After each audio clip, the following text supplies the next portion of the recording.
I'd like to turn this over to Lieutenant Dave Jegla, and he's going to give you a little briefing on what we're going to do with this buildings. Good afternoon, everybody. Thanks for being here. What we're going to be doing here is a hello, there we go. Side-by-side demonstration of a house that has sprinkler systems and a house that does not have a sprinkler system. Is the batteries going dead on this? Who's got the PAs? Okay. Larger homes and some of the newer homes today have things that burn at a much faster rate, and they burn at a much hotter temperature.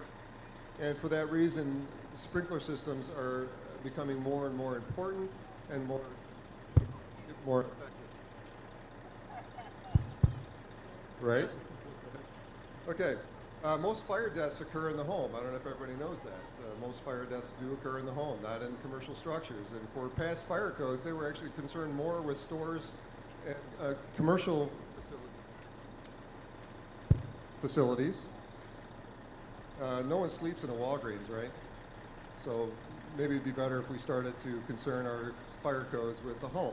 And that's where most of the fire deaths have occurred. So most fatal fires occur at night. So having a combination of a smoke alarm, which can wake you up, and a sprinkler system would really be ideal for a complete system for safety. Sprinklers and CO detectors and smoke detectors all decrease the chances of injury. And they all work together. No one system is better than another. So if you can work them together, that'd be even more ideal. Something else that people something that people don't always know is that sprinkler heads, the only ones that go off are the ones that are directly affected by the heat. Not like Hollywood, where they knock one sprinkler head off and the whole building goes. No, it doesn't work that way. Okay, so it's only the detectors that are, or the sprinkler heads that are actually activated. Those are the only ones that actually go off. Okay. So without further ado, let's go ahead and we're going to light one of the rooms on fire. And we have our safety crew. Thank you, Firefighter Beckman and Firefighter, who's that, Hurling?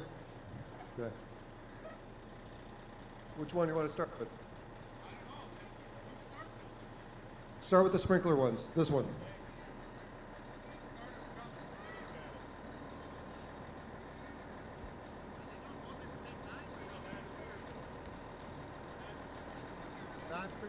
All right, sorry, we're going to start with the non-sprinklered first. Non-sprinklered. So what you're going to see here is this is normal combustibles, what we call normal combustibles. Sheets and curtains and a bed and, you know, a chair and a TV. This is kind of a normal living quarter furnitures.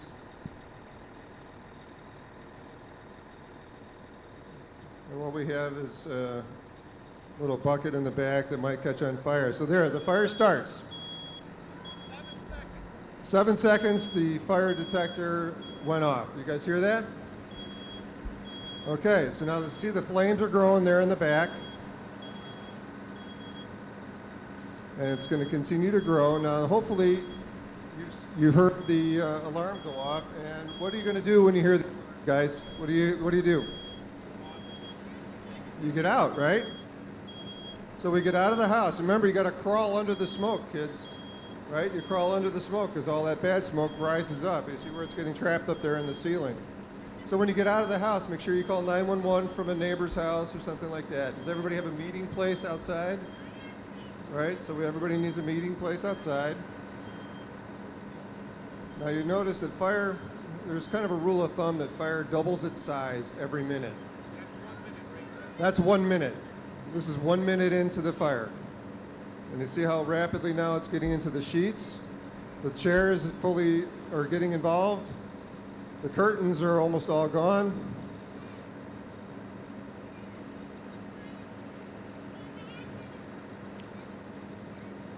Okay, so it's continuing to grow. More and more smoke, more and more heat. And you'll see this plexiglass that we have on the front. That room just now went to about 1200 degrees Fahrenheit. The plastic is melting. There it goes. Flashed over. That's 1 minute, 30 seconds. Wait.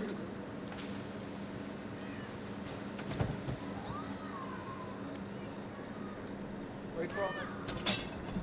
All right, so now the TV is down. All that black smoke is like unburned product. Plastics and everything else. All right, go ahead, fire guys. Darkening it down. Now, generally speaking, when we go to a fire, we're putting on about 200 gallons of water a minute. Okay, that's just with one hand line. Go ahead, Firefighter Beckman, go ahead and put it out.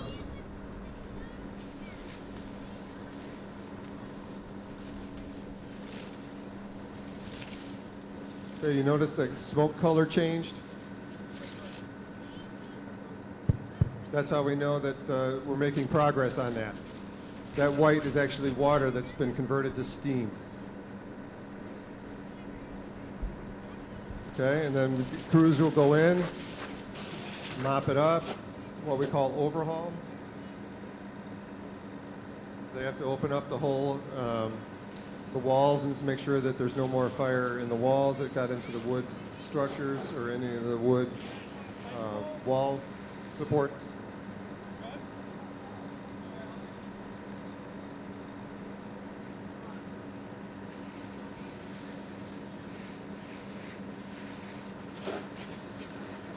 Okay, so you see in about a minute and a half that entire room was involved and that the fire did in fact grow rather rapidly without having any kind of stoppage on it. So again, here we are, both firefighters are just doing this overhaul work, which is just pulling everything out and making sure that the fire has been completely extinguished.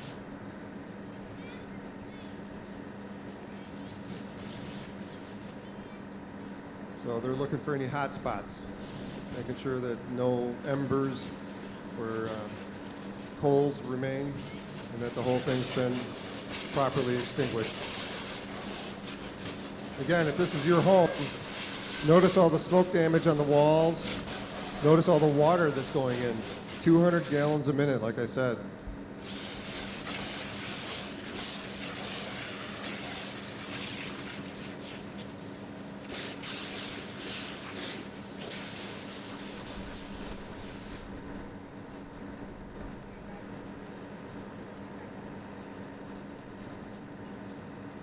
All right, and then they're going to back out.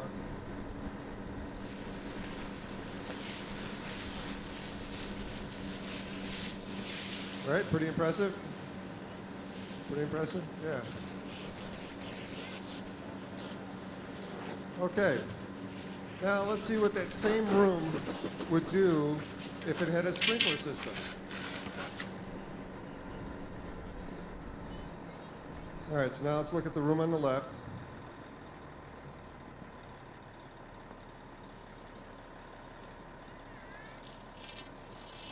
All right, the fire has started.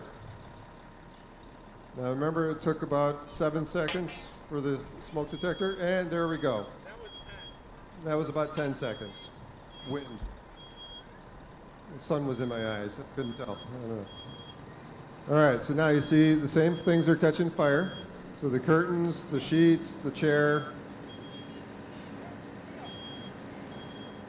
So again, if we hear the smoke alarm go off, and guess what? How long was that, Marcus?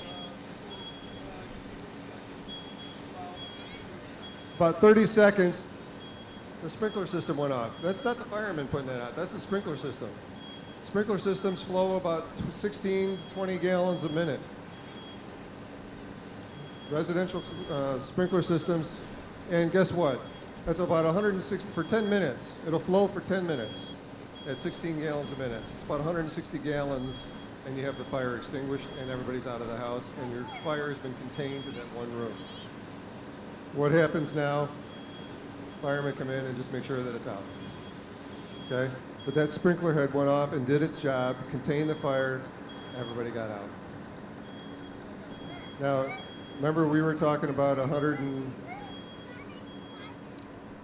200 gallons a minute for a fire hose and what the firemen are putting on the fire versus 160 gallons for about 10 minutes.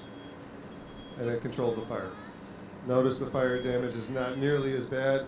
Somebody had called 911. We got there, make sure that everything was out, and still had to do this overhaul technique that we were talking about earlier.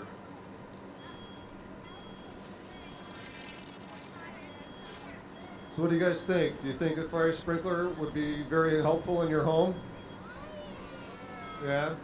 All right, kids, I want to hear from the kids. What do you do if you have a smoke alarm that goes off in your house? Get out, exactly. Now, if there's smoke in there, are you going to stand up and walk out, or how are you going to get out? Who said it? I heard somebody say crawl under the smoke. Exactly. Make sure you crawl out if you have to. Okay? Has there been any questions about this demonstration today? Well, thank you very much to firefighters Beckman and Pat Hurling for all their hard work.